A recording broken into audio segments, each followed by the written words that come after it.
Good morning 12th class. बेटे आज हम लोग शुरू करेंगे चैप्टर 11 लेट्स टू इंफ्रास्ट्रक्चर यानी कि आधारिक संरचना। अब देखो बेटे इंफ्रास्ट्रक्चर क्या है।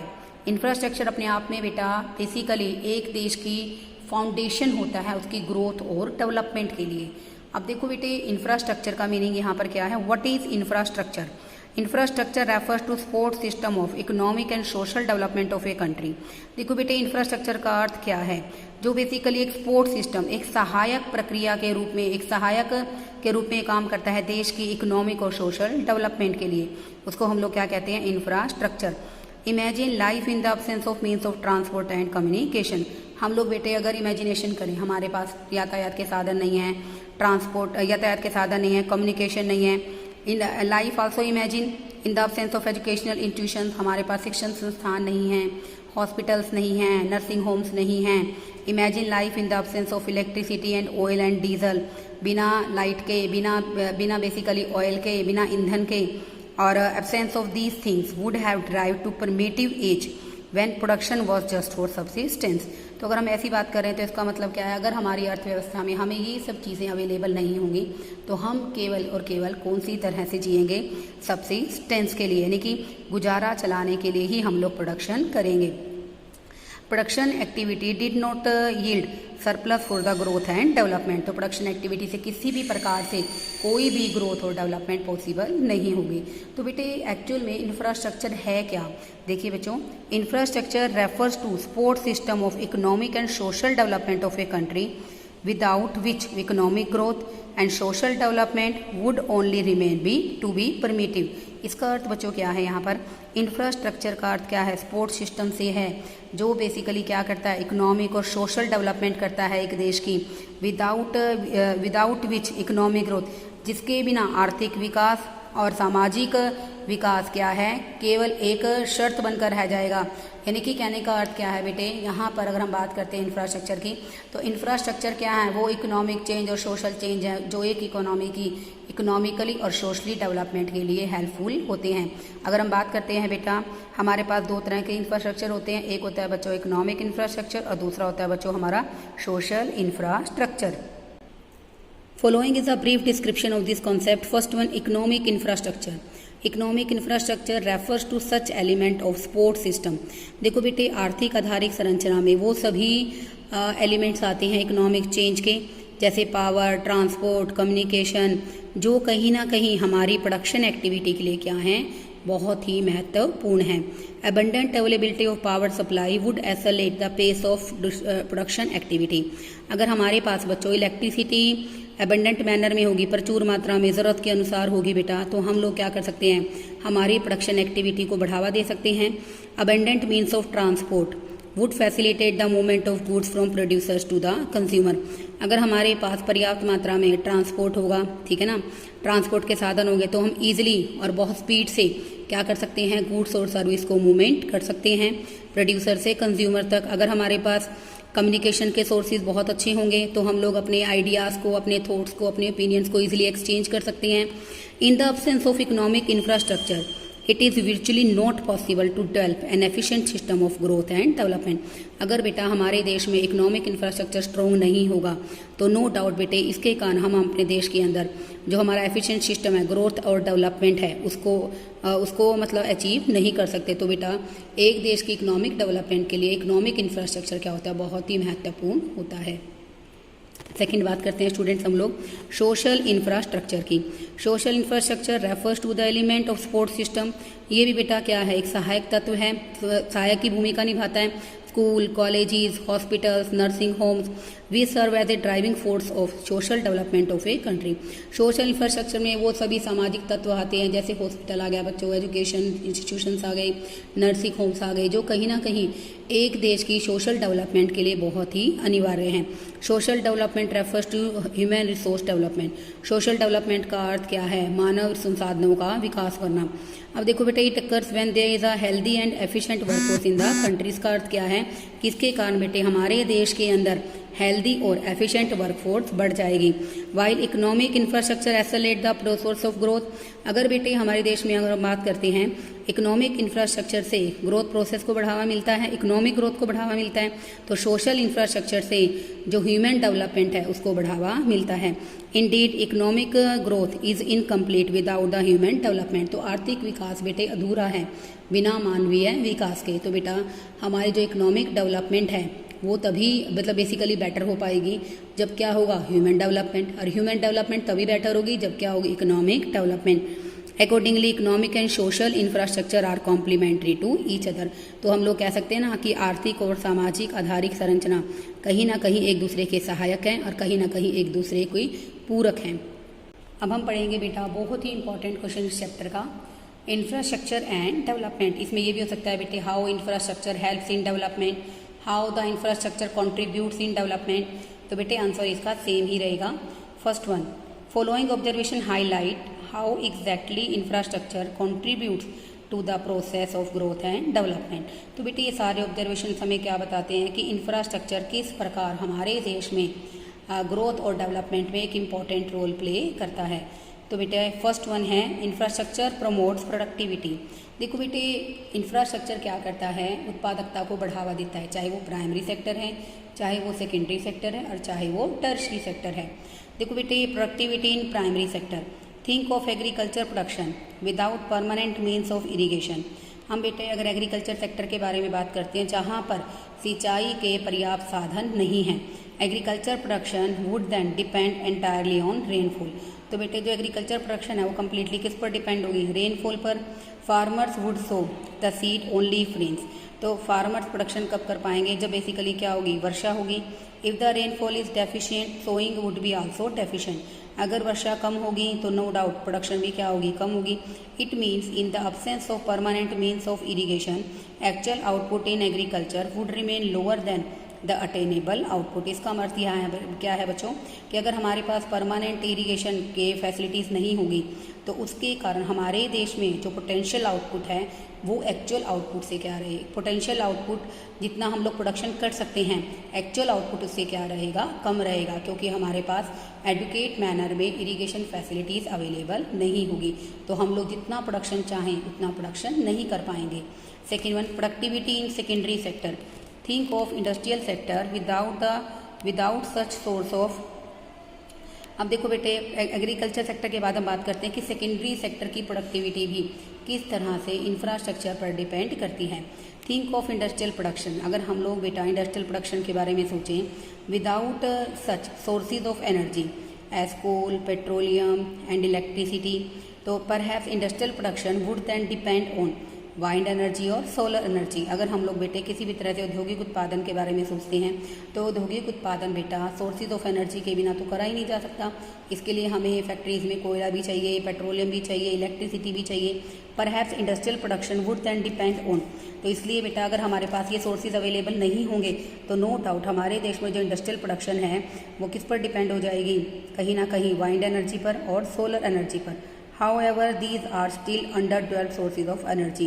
तो बेटे ये जो सोर्सेज है ना वो सारे के सारे क्या रहेंगे, अल्पविकसित रहेंगे, implying low level of productivity. तो इसके कारण बेटे हमारे देश में प्रोडक्टिविटी भी क्या हो जाएगी, कम हो जाएगी।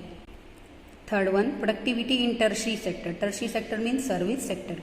कम to the tertiary sector, let us consider tourism as a production activity. Tourism क्या है बच्चों, एक प्रोडक्शन एक्टिविटी है। Can tourism be a productive activity in the absence of rapid means of transport and communication. तो बेटे हम लोग क्या, टूरिज्म जो है हमारी प्रोडक्टिव एक्टिविटी है, बिना मीन्स ऑफ ट्रांसपोर्ट के, बिना कम्युनिकेशन के क्या ये सर्वाइव कर सकती है, certainly not. In the absence of rapid means of transport and communication tourism would perhaps only the hobby of explorers like Columbus and Vasco D gamma. अगर मान लो बेटे हमारे देश के अंदर टर्शरी सेक्टर डेवलप नहीं होगा, ना मीन्स ऑफ ट्रांसपोर्ट होंगे, ना कम्युनिकेशन होंगे, तो no doubt tourism industry survive नहीं कर पाएगी। अगर क्या होगा, अगर हमारे देश के अंदर रैपिड मीन्स ऑफ ट्रांसपोर्ट नहीं है, यातायात के साधन नहीं है, कम्युनिकेशन नहीं है, तो टूरिज्म केवल लोगों की हॉबी बनकर रह जाएगी। जैसे कि जो खोजकर्ता के रूप में हमारे देश में वास्को डी गामा और कोलंबस जैसे लोग आए, सिर्फ लोग हॉबी के लिए, शौक को पूरा करने के लिए यात्राएं करेंगे, जब हमारे देश में प्रॉपर मैनर में मीन्स ऑफ ट्रांसपोर्ट अवेलेबल नहीं होंगे। तो हम कह सकते हैं ना बेटे एक देश के अंदर कहीं ना कहीं इंफ्रास्ट्रक्चर क्या करता है, प्रोडक्टिविटी को बढ़ावा देता है। तो हमने पढ़ा ना कि एग्रीकल्चर के अंदर प्रोडक्टिविटी कैसे बढ़ती है, इंफ्रास्ट्रक्चर से सेकेंडरी सेक्टर में कैसे कंट्रीब्यूशन करती है, और थर्ड हमने पढ़ा टर्शियरी सेक्टर में कैसे कंट्रीब्यूशन करती है। दस across all sectors of economy, चाहे वो प्राइमरी है, चाहे सेकेंडरी है, चाहे टर्शरी है, high productivity is possible, high productivity possible हो सकती है when we have good infrastructure facility, जब हमारे पास आधारभूत संरचनाएं क्या होंगी, पर्याप्त मानर में होंगी, या फिर हमारे देश में आधारिक संरचना का क्या होगा, विकास होगा। Second one is infrastructure induces investment, कहीं ना कहीं बच्चों इंफ्रास्ट्रक्चर आधारिक संरचना क्या करती है, निवेश को बढ़ावा देती है। इंफ्रास्ट्रक्चर इंड्यूसेस इन्वेस्टमेंट, अब देखो बेटे किस तरह से, ए developed network of highways would definitely induce investment across all sectors of the economy. देखो बेटे अगर हमारे पास हाईवे का क्या होगा, एक डेवलप नेटवर्क होगा, तो इसके कारण भी क्या होगा, इन्वेस्टमेंट का लेवल सभी सेक्टर्स ऑफ इकोनॉमी के अंदर बढ़ जाएगा। कैसे, बिकॉज इट फैसिलिटेट, अगर हमारे पास बेटे नेटवर्क सिस्टम अच्छा होगा, किसका नेटवर्क सिस्टम की बात करें बच्चे, हाईवेज का, सड़कों का सिस्टम बढ़िया होगा, हाईवे का सिस्टम बढ़िया होगा, तो इसके कारण हम लोग इजीली मूवमेंट कर सकते हैं गुड्स की, ठीक है ना। तो बेसिकली हम इफेक्टिव ट्रांसपोर्ट के साधनों को यूज़ करके देश भर के अंदर क्या कर सकते हैं, अपने प्रोडक्शन को सेल कर सकते हैं, ठीक है।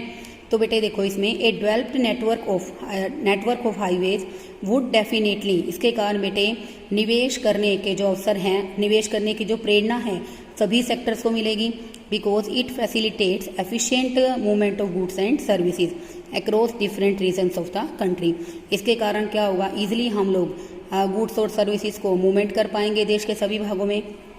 In fact infrastructure is the backbone of business investment, तो जो हमारा इंफ्रास्ट्रक्चर है वो हमारी बिजनेस इन्वेस्टमेंट के लिए रीढ़ की हड्डी है। थर्ड पढ़ेंगे स्टूडेंट हम लोग, infrastructure generates linkage in production. Infrastructure क्या करता है, हमारे प्रोडक्शन में लिंकेज का मतलब संयोजन करता है संसाधनों को। कैसे, develop means of transport and communication, हमारे पास अगर यातायात के और संचार के साधन क्या होंगे, विकसित होंगे। एम्पल सोर्सेज ऑफ एनर्जी, हमारे पास एनर्जी के पर्याप्त मात्रा में सोर्सेज होंगे। Along with good facilities of banking and insurance, अच्छी हमारे पास क्या होगी, बैंकिंग और इंश्योरेंस की फैसिलिटीज होगी। Would generate inter industrial linkage, इससे हमारा क्या होगा, हमारे देश के अंदर जो इंडस्ट्रियल सेक्टर हैं उनका आपस में संयोजन हो जाएगा। क्योंकि बेटे देखो एक देश की डेवलपमेंट के लिए इंडस्ट्रियल सेक्टर की डेवलपमेंट का होना ज़रूरी है। इंडस्ट्रियल सेक्टर की डेवलपमेंट के लिए इन सभी जो इकोनॉमिक चेंज है इनमें एक डेवलपमेंट होना ज़रूरी है, चाहे मीन्स ऑफ ट्रांसपोर्ट है, चाहे कम्युनिकेशन है, बैंकिंग है, इंश्योरेंस है। तो बेटे कहीं ना कहीं इसका अर्थ क्या है कि ये जो प्रोडक्शन एक्टिविटीज़ हैं तो इनके कारण बेटे बहुत सारे सेक्टर्स, कहीं ना कहीं बहुत सारे जो उद्योग हैं वो कहीं ना कहीं एक दूसरे के साथ क्या हैं, जुड़े हुए हैं। तो इसका मतलब क्या है इंटर इंडस्ट्रियल लिंकेज का, कि ये एक ऐसी सिचुएशन होती है बेटे जहाँ पर एक उद्योग की डेवलपमेंट होती है ना, तो साथ ही दूसरे एक उद्योग की डेवलपमेंट से दूसरे उद्योग की डेवलपमेंट को बढ़ावा मिलता है। देखो इसमें, it is a situation when expansion of one industry facilitate the expansion of other, एक ऐसी सिचुएशन जहाँ पर एक उद्योगों को बढ़ावा मिलता है और तो इसके साथ साथ दूसरे उद्योग का विस्तार हो जाता है। Accordingly growth become self propelling activity of change, तो बेटे यहाँ पर जो विकास है वो क्या हो जाता है, प्रेरणादायक हो जाता है, यानी कि स्वयं को बढ़ावा देने वाला हो जाता है। अब हम बात करेंगे बच्चों नेक्स्ट पॉइंट की, इंफ्रास्ट्रक्चर इनहेंसिस साइज ऑफ मार्केट। आधारिक संरचना के कारण भी हमारे देश के अंदर क्या होता है, बाजार का विस्तार होता है। We know large scale production is possible, देखो बेटे लार्ज स्केल पर प्रोडक्शन हम लोग तभी कर सकते हैं जब हमारे देश में मार्केट का साइज क्या हो, बड़ा। मार्केट साइज इंक्रीज होने का मतलब क्या है बच्चों, नंबर ऑफ कंज्यूमर्स का इंक्रीज होना। We know large scale of production is possible only when size of market is large. देखो बेटे हम लोग बड़े पैमाने पर उत्पादन तभी कर सकते हैं जब हमारा मार्केट का आकार क्या होगा, बड़ा होगा। मार्केट का आकार कैसे बड़ा होगा, इंफ्रास्ट्रक्चर क्या करता है, साइज ऑफ मार्केट को इंक्रीज करेगा। It was with a view to expanding size of market for the British product in India that a network of railway was developed under the British Raj. तो बेटे British product के लिए भी तो market size को बढ़ा दिया गया था, किसके का कैसे बढ़ा दिया गया था, with the introduction of railways, railway का विस्तार करके, रेलवे की स्थापना करके, रेलवे डिपार्टमेंट को इस्टेब्लिश करके ब्रिटिश प्रोडक्ट के लिए भी मार्केट साइज को बढ़ा दिया गया था। एट प्रेजेंट अगर हमारे पास ट्रांसपोर्ट के अच्छे साधन होंगे तो हम भी क्या कर सकते हैं, देश भर तक अपनी वस्तुओं को ईजिली मूव कर सकते हैं और साइज ऑफ मार्केट को इंक्रीज कर सकते हैं। और अगर साइज ऑफ मार्केट बढ़ जाएगा तो ऑब्वियसली हम लोग लार्ज स्केल पर प्रोडक्शन करने में कामयाब हो जाएंगे। नेक्स्ट है बच्चों हमारा इंफ्रास्ट्रक्चर इनहेंसीज एबिलिटी टू वर्क। बेटे देखो यहाँ हम लोग बात कर रहे हैं सोशल इंफ्रास्ट्रक्चर के बारे में कि इंफ्रास्ट्रक्चर क्या करता है, काम करने की योग्यता को बढ़ा देता है। Here we are referring a social infrastructure, यहाँ हम लोग सामाजिक आधारिक संरचना के बारे में बात कर रहे हैं। It includes educational medical institutions, यहाँ हम लोग शैक्षिक और बेसिकली मेडिकल इंस्टीट्यूशंस के बारे में बात कर रहे हैं, जितने भी हमारे मेडिकल इंस्टीट्यूशंस हैं। दीज इंस्टीट्यूशंस प्रमोट एजुकेशन, इनसे बेटा क्या मिलती है, एजुकेशन को बढ़ावा मिलता है, स्किल को बढ़ावा मिलता है, अच्छी हेल्थ केयर फैसिलिटीज़ हमें मिलती हैं। ये बेटे कहीं ना कहीं हमारी सोशली डेवलपमेंट के लिए क्या है, इंपॉर्टेंट है। These are essential parameter to enhance ability of work, ये बेटे जो पैरामीटर है जैसे एजुकेशन है, अच्छी हेल्थ फैसिलिटीज़ हैं, ये कहीं ना कहीं क्या है, एसेंशियल पैरामीटर है जिसके कारण एक व्यक्ति की काम करने की योग्यता बढ़ती है, उसकी एफिशिएंसी बढ़ती है। जब एक व्यक्ति की एफिशिएंसी इंक्रीज होती है, प्रोडक्टिविटी बढ़ती है, तो बेटे नो डाउट हमारे देश के अंदर भी ग्रोथ प्रोसेस को क्या मिलता है, इससे एक्सेलरेशन मिलता है। तो बेटे यहाँ पर हम लोग सोशल इंफ्रास्ट्रक्चर के बारे में डिस्कस कर रहे हैं कि अच्छी जो हेल्थ फैसिलिटीज़ हैं बच्चों, कहीं ना कहीं एक व्यक्ति की एबिलिटी को, उसकी एफिशिएंसी को काफ़ी हद तक इंक्रीज करने में सहायता करती है। 6 पॉइंट है स्टूडेंट हमारा यहाँ पर, इंफ्रास्ट्रक्चर फैसिलिटेट्स आउटसोर्सिंग। आउटसोर्सिंग क्या होता है बेटे, बेसिकली अगर हम बात करते हैं, अगर हमारे देश के अंदर जैसे हमारा देश है बेटे इंडिया की अगर हम बात करते हैं बेटे, कॉल सेंटर के लिए, मेडिकल ट्रांसक्रिप्शन के लिए कहीं ना कहीं एक इम्पॉर्टेंट सेंटर बन गया है, क्योंकि बेटे आप सबको पता है इंडिया के अंदर एजुकेशनल फैसिलिटी और हेल्थ ट्रीटमेंट एडवांस कंट्रीज़ के कंपैरेटिवली काफ़ी लो कॉस्ट पर होती है। तो बेटे foreigner as a student, foreigner as a patient यहाँ पर ट्रीटमेंट कराना काफ़ी पसंद करते हैं। फॉरनर्स यहाँ स्टडी के लिए भी आते हैं, कुछ फॉरनर्स जो बीमार होते हैं, बेसिकली पेशेंट्स होते हैं बच्चों, वो भी यहाँ पर मेडिकल ट्रीटमेंट के लिए भी आते हैं। तो नो डाउट बेटे अगर हमारा इंफ्रास्ट्रक्चर बेहतरीन होगा तो इससे बेटा हमारा जो देश है वो आउटसोर्सिंग के लिए एक इम्पोर्टेंट डेस्टिनेशन बन जाएगा। अब देखो इंफ्रास्ट्रक्चर कहीं ना कहीं आउटसोर्सिंग बाह्य सेवाओं में भी सहायता करता है। A country having a good infrastructure emerging as a destination for outsourcing. देखो बेटे अगर एक कंट्री, अगर देश की बात करते हैं, अगर इंफ्रास्ट्रक्चर वहाँ बेहतरीन होगा तो कहीं ना कहीं वो आउटसोर्सिंग का एक प्रमुख केंद्र बन जाएगा। India is emerging to be global destination for call centres. India बेटे अब एक मुख्य केंद्र के रूप में, वैश्विक केंद्र के रूप में कॉल सेंटर्स के लिए, स्टडी सेंटर्स के लिए और मेडिकल टूरिज्म के लिए अपनी हमारा इंडिया उभर कर सामने आ रहा है, क्योंकि यहाँ पर बेटे मैंने आपको पहले भी बताया एजुकेशन फैसिलिटीज़ एडवांस कंट्रीज़ के कंपैरेटिवली काफ़ी सस्ती हैं और मेडिकल ट्रीटमेंट भी क्या है, काफ़ी सस्ता है। It is owing to largely to its sound system of social infrastructure. ये किसके कारण है बच्चों, यहाँ के, क्योंकि हमारे देश में सोशल इंफ्रास्ट्रक्चर की डेवलपमेंट हुई है और सोशल इंफ्रास्ट्रक्चर का जो सिस्टम है वो क्या है, काफ़ी अच्छा है।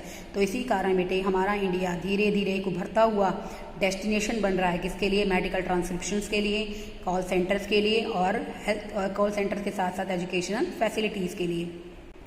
7 पॉइंट है स्टूडेंट हमारा, इंफ्रास्ट्रक्चर इंड्यूसिस एफडीआई। एफडीआई क्या होता है बच्चों, इंफ्रास्ट्रक्चर विदेशी प्रत्यक्ष निवेश को बढ़ावा देता है, उसको प्रेरित करता है। एफडीआई मैंने foreign direct investment is instrument in growth process is less developed countries like India where domestic investment is very low. FDI क्या है, कहीं ना कहीं बेसिकली एक ऐसा इंस्ट्रूमेंट है जिसके कारण लेस डेवलप्ड कंट्री, अल्प विकसित देश जैसे कि भारत, वहाँ पर हम लोग क्या कर सकते हैं, ग्रोथ प्रोसेस को बढ़ावा दे सकते हैं। क्योंकि बेटे हमारे देश के अंदर आप सबको पता है हमारी इंडियन इकोनॉमी एक ऐसी इकोनॉमी है बेटे जहाँ पर कैपिटल तो क्या है, डेफिशिएंट है, और लेबर क्या है, अबंडेंट मैनर में अवेलेबल है। तो बेटे हमारे पास कैपिटल कम होने के कारण हमारी डोमेस्टिक इन्वेस्टमेंट क्या रहती है, कम रहती है। सिंस 1991 इकोनॉमिक रिफॉर्म्स जब हमने किए थे, आर्थिक सुधार किए थे, FDI inflow in India economy has substantially increase thanks to the expanding infrastructure के विस्तृत होने के कारण बेटे हमारे देश के अंदर भारतीय अर्थव्यवस्था में एफडीआई का फ्लो काफ़ी बढ़ गया है, जिससे हमारे देश की डेवलपमेंट को बढ़ावा मिलता है। Briefly we can say that infrastructure एक इंपॉर्टेंट डिटर्मिनेंट है ग्रोथ और डेवलपमेंट के लिए। कहीं ना कहीं बेटे इससे प्रोडक्टिविटी बढ़ती है, इन्वेस्टमेंट बढ़ती है, हमारा साइज ऑफ मार्केट इंक्रीज होता है और एक ग्लोबल डेस्टिनेशन बन गया है सोर्सिंग के लिए। बेटे बहुत ही इंपॉर्टेंट टॉपिक है और मैं आपसे एक बेसिकली आप मान लीजिए, आप इसको एक रिक्वेस्ट ही मान लीजिए, इस टॉपिक को बहुत बेहतरीन तरीके से प्रिपेयर कीजिए, क्योंकि आपको ये बहुत अच्छे तरीके से समझ में भी आएगा और एग्जाम पॉइंट ऑफ व्यू से भी it's a very much important topic. Okay, thank you students, keep watching my